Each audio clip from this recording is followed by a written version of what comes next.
Vapidity, Season 1, Episode 12. Episode 12, Caffeine Surprise. Written wholly by Brian Fredward MacGregor. He was a local guy named Mitch, who worked from home. He was a blogger who performed, so to speak, online as such. He was quite interested in many aspects of online business and commerce too, and even had an arch enemy, as he called him, although they didn't even know what each other looked like. They fought like cat and dog, yet had so much in common, and they did have lots in common. Mutual distrust, crisps and cola. Oh, and they both blogged, as you know. Mitch liked coffee too, and would go for a latte every morning around 9 or thereabouts. He didn't work at anything otherwise.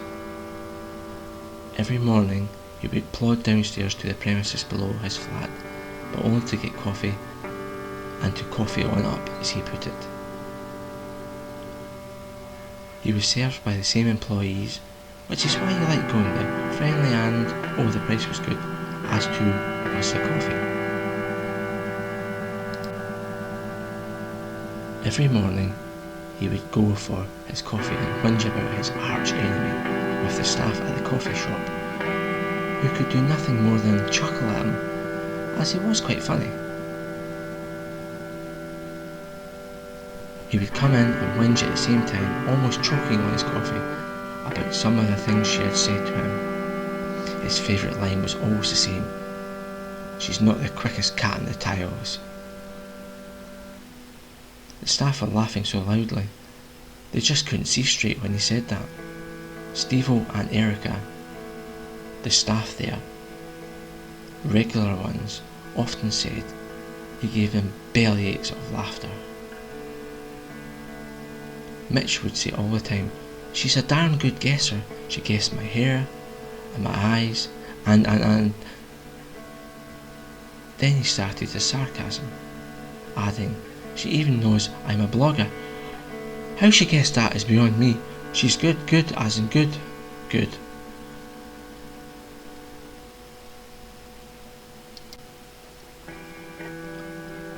Steve-O was a great source of useless information, as was Erica, and Mitch, well, he knew it. More recently, Mitch had been asking for coffee as per usual, but to surprise him, and so they mixed the coffee up, different brands and so forth, which was Erica's idea, to annoy him for always whinging at the place of work, as it made Steve-O whinge too. She didn't like whingers. Steve-O didn't mind whingers, as he admitted he was one himself. Erica would just shudder at both of them. Whingers. All three of them got on good otherwise, as he was as regular as the coffee, it's been said. In any case, Mitch finished his coffee, and then he was away, with half the shop, as Erica put it, with Steve-O adding, "You're not kidding either." Erica was a bit of a comedian, and once said, "The coffee is $2, but he gets the coffee and walks off with all of the sugar, the sweeteners, the spoons, the forks, knives, and anything else consumable or as such at the table." "One of these days," adds Erica, "we will be a table and chairs short at count up at the end of the working day." Well, Steve-O just smirks and raises his eyebrows as yet again Mitch wanders off with his pockets stuffed. Erica then adds, "Next time, Steve-O, tell him to bring a bag. It would be easier than filling his pockets, and he would get more." Good one, adds Steve-O. Mitch gets in several minutes later, and is heard laughing loudly, then also sniggering greatly, with all his booty from the coffee shop.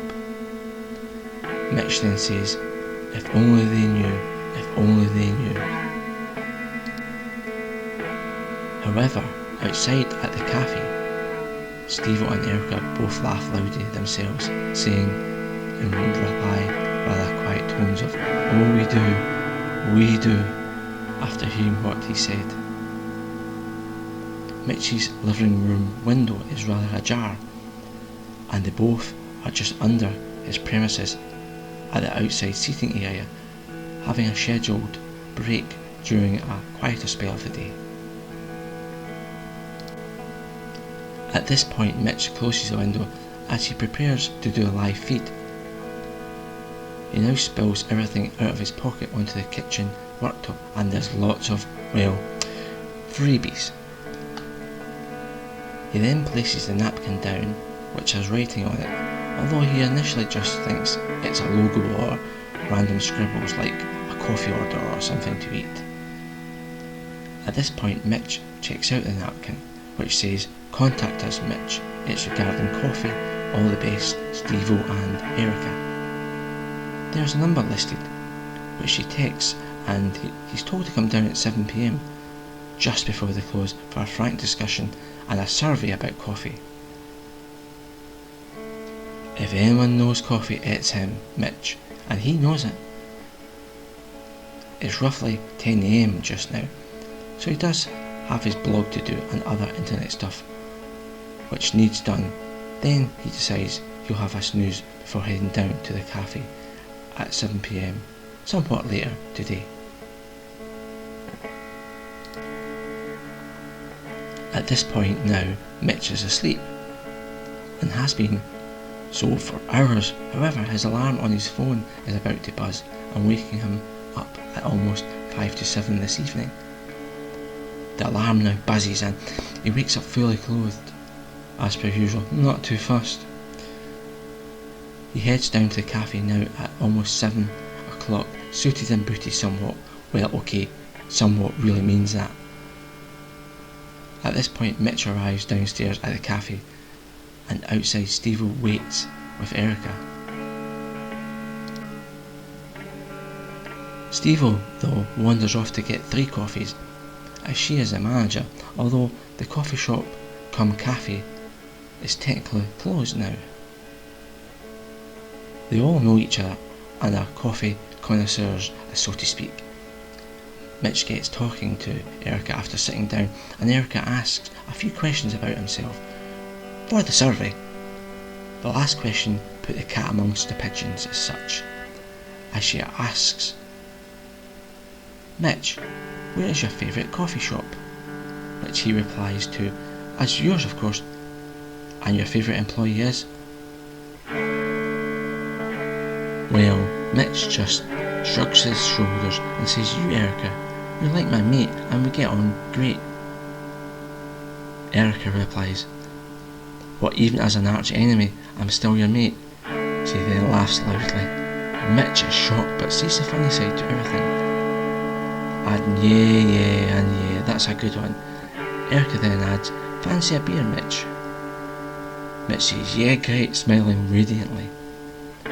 Steve-O now appears wobbling all over the place with a tray of coffee, biscuits and other goodies.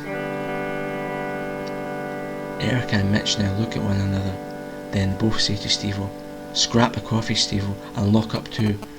We're away for a beer," before laughing somewhat. Steve-O looks puzzled. More puzzled than usual, but totters off back inside after Erica throws the keys, which unbelievably land on the tray. The now new happy couple wander off themselves in search of a bar. "I'm not so bad, huh?" adds Erica, who's met by a reply of, well, I always liked you, Erica. I mean, I was confused."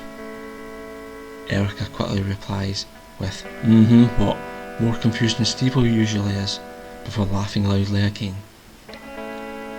They smile at each other quite broadly, then continue walking into the darkness and distance of this rather late evening.